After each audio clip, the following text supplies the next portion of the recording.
சிவகங்கை மாவட்டம் மானாமதுரை மதுரை ராமேஸ்வரம் நெடுஞ்சாலையில் ராஜகம்பீரம் அருகே சாலை முழுவதும் சிதறி கிடக்கும் மருத்துவ கழிவுகளால் மாணவர்கள் கடும் அவதியடைந்தனர். கூடுதல் விவரங்களோடு இணைகிறார் செய்தியாளர் சுந்தர். வணக்கம், விவரங்களை பதிவு பண்ணலாம்.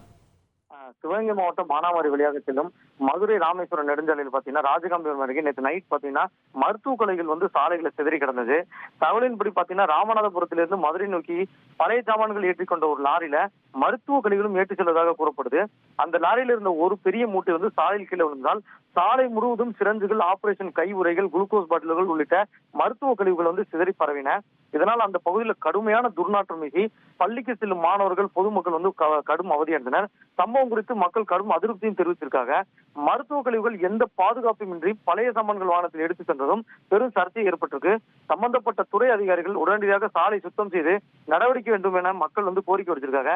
இது போன்ற மருத்துவ கழிவுகள் சிவகங்கை மாவட்டம் முழுவதும் ஆங்காங்கே உரிய பாதுகாப்பு இல்லாமல் கொட்டப்படுவது கண்டிக்கத்தக்கது என சமூகங்களும் கோரிக்கை வச்சிருக்காங்க. விவரங்களுக்கு நன்றி சுந்தர். 1,23,00,000 மனங்களை வென்ற தந்தி டிவி யூடியூப் சேனல். தவிர்க்க முடியாத தம்ப்நெயில்ஸ், கலக்கலான கான்டென்ட்ஸ். நீங்களும் இந்த குடும்பத்தில் இணைய இப்பவே சப்ஸ்கிரைப் பண்ணுங்க. அசுரபலம் கொண்ட எங்கள் டிஜிட்டல் கரங்களில் உங்கள் விளம்பரங்களை சேர்க்க வாட்ஸ்அப் பண்ணுங்க. 8939888838. Email advttv@dttv.in.